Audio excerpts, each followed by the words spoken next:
கர்த்தருடைய நாமம் மகிமைப்படுவதாக.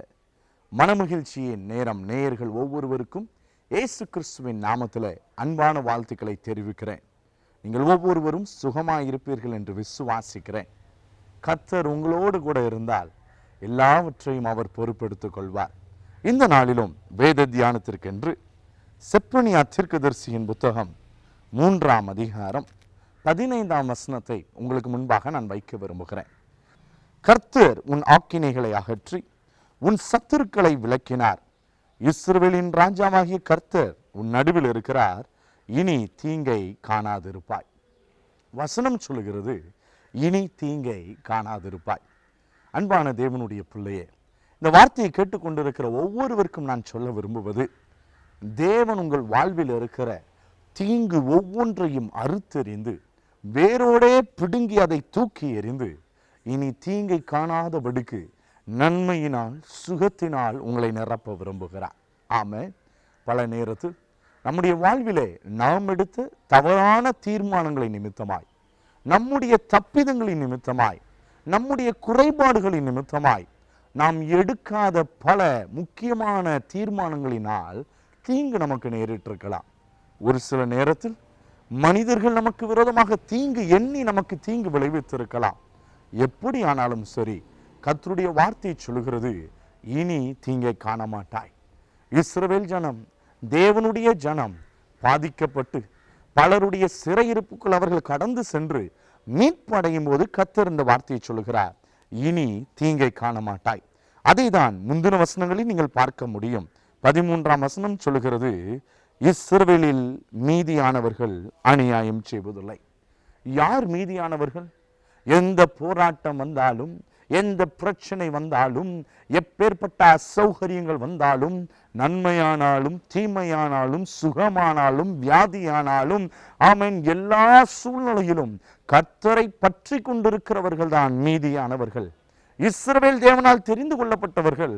ஆனால் தெரிந்து கொள்ளப்பட்டவர்களிலும் மீதியானவர்கள் என்று ஒரு சிலர் மாத்திரமே இருந்தார்கள். இன்றைக்கு உங்க வாழ்க்கை எப்படி இருக்குன்னு கொஞ்சம் பரிசோதித்து பாருங்கள். மீதியானவர்களாய் தேவன் விரும்புகிற உத்தமம் உங்களுக்கு இடத்தில் இருந்திருந்தால் தேவன் சொல்லுகிறார், இனி தீங்கை காணாதிருப்பாய். எப்படியெல்லாம் நீங்கள் தீங்கை காணப்போவதில்லை, எப்படியெல்லாம் அந்த தீங்கை ஆண்டவர் மாற்றப் போகிறார், 3 காரியங்களை சொல்லி நான் ஜெபிக்க விரும்புகிறேன். நாம் வாசித்த அதே 15ஆம் வசனத்தை மறுபடியும் நீங்கள் பார்த்தால், கர்த்தர் உன் ஆக்கினைகளை அகற்றி என்று சொல்லப்பட்டிருக்கிறது. அவர் ஆக்கினைகளை அகற்றினார், அதனால் நீங்கள் தீங்கை காண்பதில்லை. ஆமென். இன்றைக்கு நியாயப்படி இந்த செய்தியை பிரசங்கிக்கிற நானா இருக்கலாம், கேட்டுக்கொண்டிருக்கிற நீங்களா இருக்கலாம். நம்ம எல்லாருக்கும் தெரியும், நாம் பரிசுத்தவான்கள் அல்ல, நமக்குள் குறைபாடுகள் இருந்தது, நாம் பாவிகளாய் இருந்தோம். ஆங்கிலத்தில் ஒரு வாக்கியம் இருக்கிறது, எல்லா செயின்ட்டும் ஒரு காலத்தில் அவர்கள் சின்னஸா இருந்திருப்பாங்க. Every Saint has a past life as a sinner. ஆம் பிரியமானவர்களே, அறிந்தோ அறியாமலோ உலகத்தின் பாவ மயக்கத்தில் நாம் விழுந்து கிடந்ததெல்லாம் உண்மைதான், அயோக்கியமானவைகளை செய்ததெல்லாம் உண்மைதான். ஆனால் தேவனுடைய இரத்தத்தினால் நமக்கு மீட்பு இருக்கிறது என்பதை நீங்கள் அறிந்திருக்கிறீர்களா? நம்முடைய ஆக்கினைக்காக அவர் தண்டிக்கப்பட்டார் என்பதை அறிந்திருக்கிறீங்களா? பரிசுத்தமுள்ள தேவன் பரமபிதா, ஆமென், அவர் தம்முடைய ஒரே சொந்த குமாரனாகிய இயேசு கிறிஸ்துவை நமக்காக இந்த உலகத்தில் அனுப்பி, ஆமென், அவர் நமக்காக அடிக்கப்பட்டு நொறுக்கப்பட்டு சாபமாகி பாவமாகி எல்லாவற்றையும் சுமந்தார். எதற்காக தெரியுமா? உங்களுக்காகவும் எனக்காகவும். ஆம், நம்முடைய ஆக்கினையை நீக்கும்படி ஆண்டவர் தம்மை ஒப்பு கொடுத்தார். அவர் தம்மை ஒப்பு கொடுத்தபடியினால், எல்லா தண்டனையையும் அவர் ஏற்றுக்கொண்டபடியினால், நீங்களும் நானும் செய்த துரோகங்கள், நீங்களும் நானும் செய்த பாவங்கள், நாம் சொன்ன ஒவ்வொரு தகாத வார்த்தைகள், நம்முடைய தகாத செயல்கள், அக்கிரமமான காரியங்கள், பாவ சிந்தனைகள் ஒவ்வொன்றிற்காகவும் ஆக்கினையை அவர் ஏற்றுக்கொண்டார். He took the punishment. அவர் ஏற்றுக்கொண்டபடியினால் அந்த தேவன் உங்களை பார்த்து சொல்லுகிறார், நான் எல்லாவற்றையும் ஏற்றுக்கொண்டேன், இனி நீ தீங்கை காண மாட்டாய். நீ செய்த தவறுக்கு நீ தீங்கு அனுபவித்திருக்க வேண்டும், ஆனால் அந்த தீங்கை நான் ஏற்றுக்கொண்டபடியினால் நீ தீங்கை காண்பதில்லை. ஆமென். அதனாலதான் செப்பனியா 3ஆம் அதிகாரம் 11ஆம் வசனம் சொல்லுகிறது, எனக்கு விரோதமாய் துரோகம் பண்ணி நீ செய்த உன் எல்லா கிரியைகளின் நிமித்தமும் அந்நாளிலே வெட்கப்படாதிருப்பாய். அப்படியான என்ன அர்த்தம் தெரியுமா? நீ வெட்கப்பட வேண்டியவன். உன்னுடைய கடந்த காலம், உன் பாவ காரியங்கள், உன் தனிமையில், உன் அந்தரங்கத்தில், யாரும் அறியாத சூழ்நிலையில் நீ செய்த காரியங்கள் எல்லாம் உன்னை வெட்கத்தில் தள்ளக்கூடியவைகள்.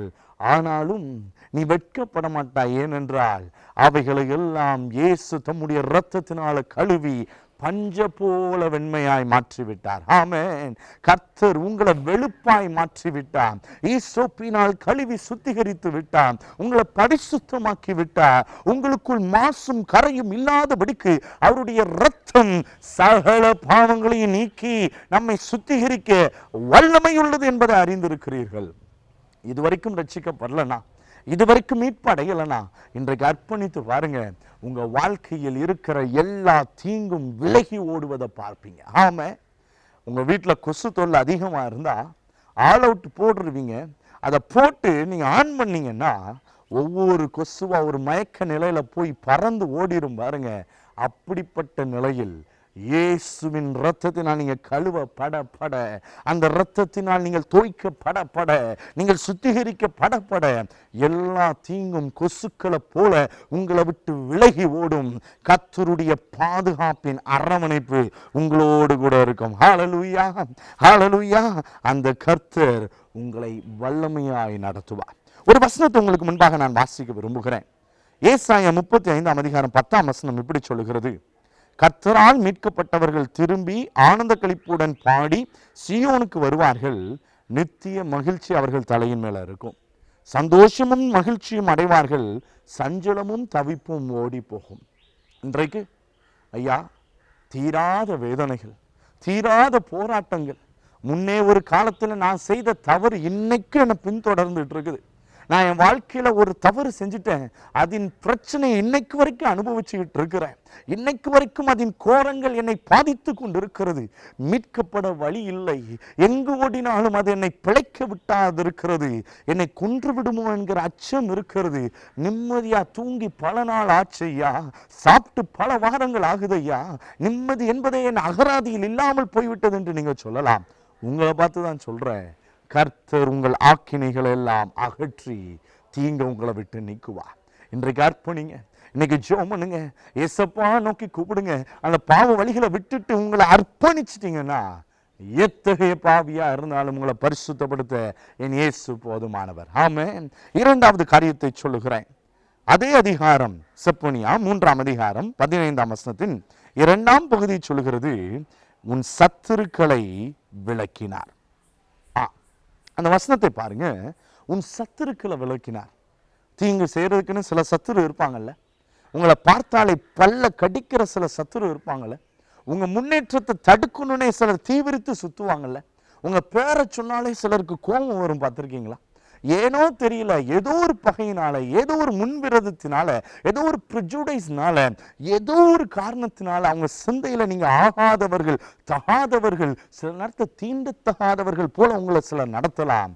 ஆண்டவர் சொல்லுகிறார், சத்துருக்களை நான் விலக்குவேன். நாம் புதிய ஏற்பாட்டு காலத்துல இருக்கிறோம், கிருபையின் காலத்துல இருக்கிறோம். உங்க சத்துருக்களையும் சிநேகிங்கள் என்று ஆண்டவர் சொல்லுகிறார். சிநேகிக்க வேண்டியது நம்முடைய கடமை. அந்த சத்துருக்களும் உங்கள் சிநேகத்திற்கு உட்படுவார்களானால் ஆண்டவர் அவர்களை ரட்சித்து உங்களுக்கு நல்ல நட்பு ஆண்டவர் கொடுப்பார். ஆனால் நீங்கள் தேவனுடைய பிள்ளையா இருப்பதினால் உங்களை விரோதித்து, உங்களுக்கு விரோதமாக நயம் குற்றச்சாட்டி, அநியாயம் செய்து தீங்கானவைகளை விளைவிக்க வேண்டும் என்று சத்துரு எத்தனம் பண்ணினால், கர்த்தர் உங்கள் சார்பில் இருக்கும்போது அவருடைய செயல்கள் செல்லாமல் போகும். அது தவிடுபடியாகி போகும். ஆமென். அதை நீங்கள் மனதில் வைக்கும்படி கேட்கிறேன். அதனாலதான் சகரியா 14ஆம் அதிகாரம் 11ஆம் வசனம் சொல்கிறது: அதிலே ஜனங்கள் வாசம் பண்ணுவார்கள். இனி சங்கரிப்பில்லாமல் எருசலேம் சுகமாய் தங்கியிருக்கும். ஆமென். எருசலேமை சுகமாய் தங்க பண்ணுகிற கர்த்தர். எந்த சத்துருவை கண்டு பயப்படுறீங்களோ, எந்த சத்துருவை கண்டு ஐயோ அவர் வந்துட்டா நான் என்ன பண்ணுவேன் நீங்க வேதனைக்குள்ளாகிறீங்களோ, ஆண்டவர் உங்களை பார்த்து சொல்ற, சத்துருவை கண்டு கலங்காதே. உனக்கு விரோதம் 1000 பேர் வரலாம். ஆமென். 10000 பேர் வரலாம். உனக்கு விரோதமாக எத்தனையோ ஆயுதங்கள் எழும்பலாம். உனக்கு விரோதமாக பலரும் எத்தனை பண்ணி வரலாம். உனக்கு விரோதமாக ஆலோசனை பண்ணலாம். தாவீதை பாருங்க, சொந்த குமாரன் அவனுக்கு விரோதமாக எழும்புகிறான். ஆமென். தன்னுடைய மாமன் தனக்கு விரோதமாக எழும்பி வருகிறான். தன்னுடைய மனைவியை தனக்கு ஒத்தாசை செய்கிற அளவில் இல்லாமல் போய்விடுகிறாள். எல்லாம் இருக்கும்போது கூட இருந்த அமைச்சரே தனக்கு விரோதமாக ஆலோசனைகளை ஏற்படுத்துகிறான். ஆனால் கர்த்தர் அகித்தோப்பேலின் ஆலோசனையை அபத்தமாக்கினது போல கர்த்தருடைய பிள்ளைகளுக்காக தேவன் கிருபை செய்வார். ஆமென். உங்கள் சத்துருக்களை ஆண்டவர் விளக்குவார். உங்கள் சத்துருக்களை விளக்குவார். உபாகமம் 12ஆம் அதிகாரம் 10ஆம் வசனத்திலிருந்து வாசித்தீங்கன்னா உங்களுக்கு தெரியும். நீ யோர்தானை கடந்து போய் தேவனாகிய கர்த்தர் உங்களுக்கு சுதந்திரிக்க கொடுக்கும் தேசத்துல குடியிருக்கும் போது சுற்றிலும் இருக்கிற உங்கள் சத்துருக்களை எல்லாம் அவர் விலக்கி உங்களை இளைப்பாற பண்ணுகிறதினாலே என்று சொல்லப்பட்டிருக்கிறது.